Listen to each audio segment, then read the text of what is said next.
आज interior designing और decoration as per वैदिक साइडेरियल एस्ट्रोलॉजी की श्रृंखला में हम लास्ट वीडियो बनाने जा रहे हैं।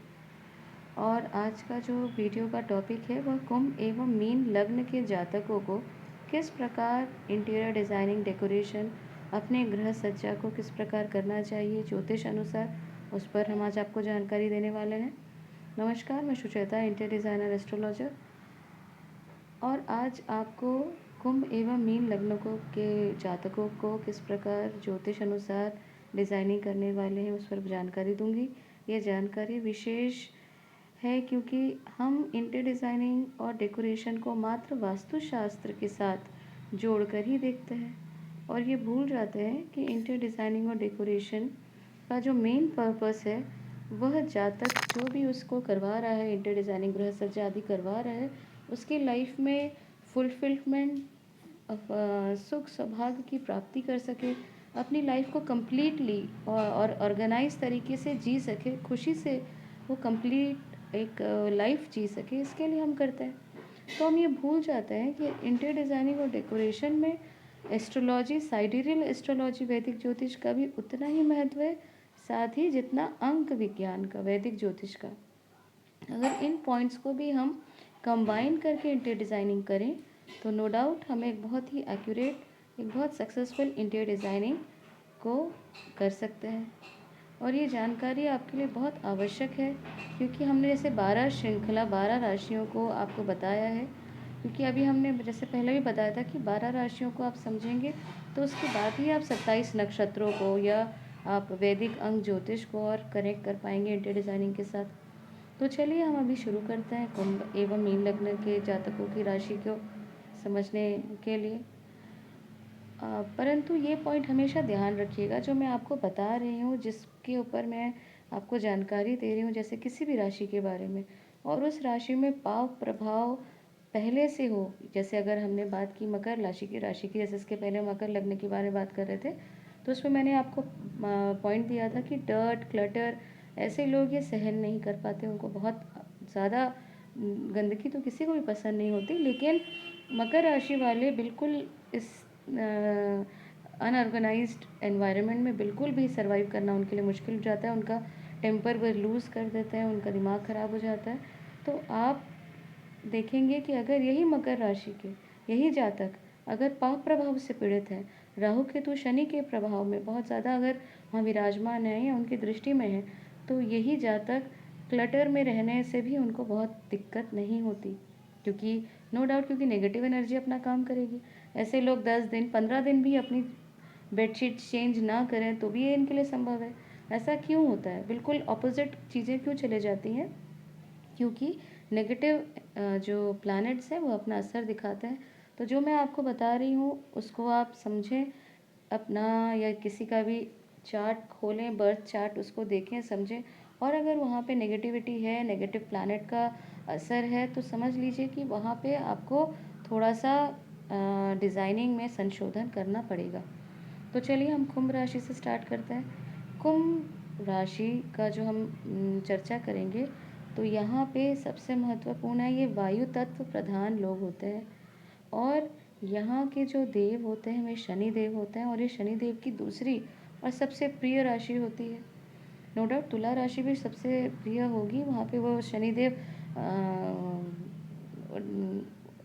उच्च के हो जाते हैं, परंतु हम देखते हैं ये शनिदेव की स्वयं की प्रिय राशि मानी जाती है वैदिक ज्योतिष में।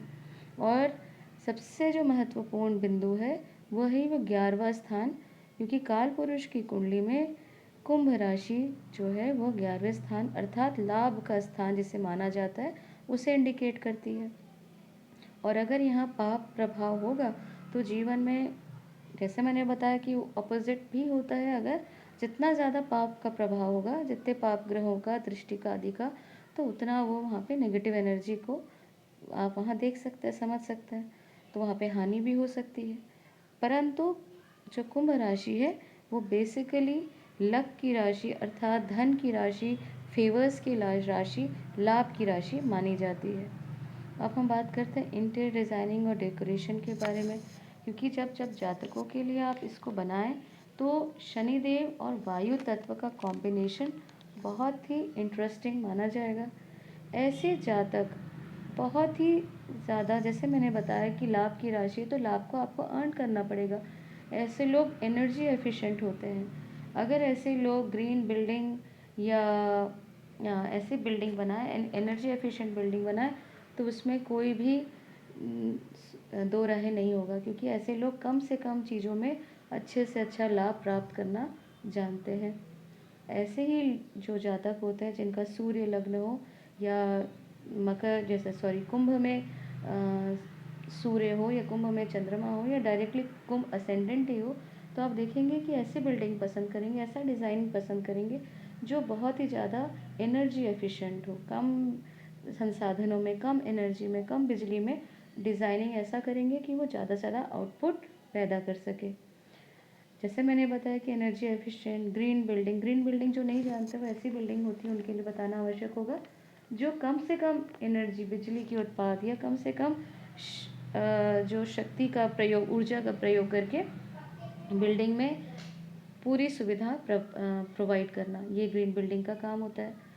और वो रिसाइकल करना, वाटर रिसाइकल, हर चीज़ को रिसाइकल करना, सूर्य का एनर्जी का, सोलर एनर्जी यूज़ करना, ये सभी पॉइंट हम इसमें कुंभ राशि में हम देख सकते हैं। यहाँ आप जब बिल्डिंग बनाएं तो देखेंगे कि इनके लिए रेन वाटर हार्वेस्टिंग का, सोलर एनर्जी यूज़ का, किचन वेस्ट आदि से संबंधित बिल्डिंग आप इनके लिए बनाएं, क्योंकि ये इसी तरह से, क्योंकि ये इंटीरियर डिज़ाइनिंग के साथ साथ में आपको आर्किटेक्चर पॉइंट में भी आपको काम करना आवश्यक होगा। ये प्रैक्टिकली इनके लिए बहुत एक्यूरेट होगा। और जैसे कि मैंने बताया कि ये ना बहुत ज़्यादा नेचर या कॉटेज आदि में रहना पसंद करते हैं, जैसे मृगशिरा का वृषभ राशि में बताया था, और ना ही कृतिका या मेष राशि की तरह, जातकों की तरह बिल्कुल मेट्रो सिटी के बीच में जिनको रहना पसंद है। ऐसे लोग मॉडेस्ट होते हैं, ऐसी एरिया, ऐसा स्थान पसंद करते हैं जो कि कनेक्टेबल हो, जो उनके लिए लाभदायक हो, मॉडेस्ट हो, लोकेशन ऐसी हो जहाँ पे ये इजीली पहुँच सकते हो। अर्थात कहने का ये है कि ये एनर्जी को यूज़ करना, एनर्जी को किस तरह से सही उसका फ़ायदा उठाना ये जानते हैं। इन पॉइंट्स को ध्यान रख के आपको डिज़ाइनिंग करना आवश्यक होगा। साथ ही इनके नक्षत्रों को अगर देख के आप डिज़ाइनिंग करें तो नो डाउट आप एक्यूरेट डिज़ाइनिंग मकर राशि के कुंभ राशि के लिए कर पाएंगे। अब हम बात करेंगे आखिरी राशि मीन राशि के लिए। मीन लग्न के जातक जल प्रधान तत्व के होने के कारण और देवगुरु बृहस्पति से, जो क्योंकि इनका मेन प्लैनेट देवगुरु बृहस्पति होते हैं, तो ऐसे जातक अध्यात्म से जुड़े या इनको बहुत ही ज़्यादा, जैसे मैंने कर्क राशि के लिए बताया था, दैट इज़ नॉट सूटेबल, बिल्कुल नहीं मानी जाती कलयुग के हिसाब से, वैसे मीन राशि के जातकों को भी समझना और उनके साथ में डिज़ाइनिंग बहुत ही एक क्राइटेरिया रहता है, क्योंकि ये बहुत ही ज़्यादा अंडरस्टैंडिंग के साथ, क्योंकि इनको आध्यात्मिक शक्तियों का और स्पिरिचुअल नॉलेज का इनको एक आशीर्वाद रहता है। ये मोक्ष की राशि है, तो ऐसे जातकों के लिए शांत, एकांत इन्हें बहुत पसंद होता है। और यही नहीं, ये ट्रैवल भी पसंद करते हैं।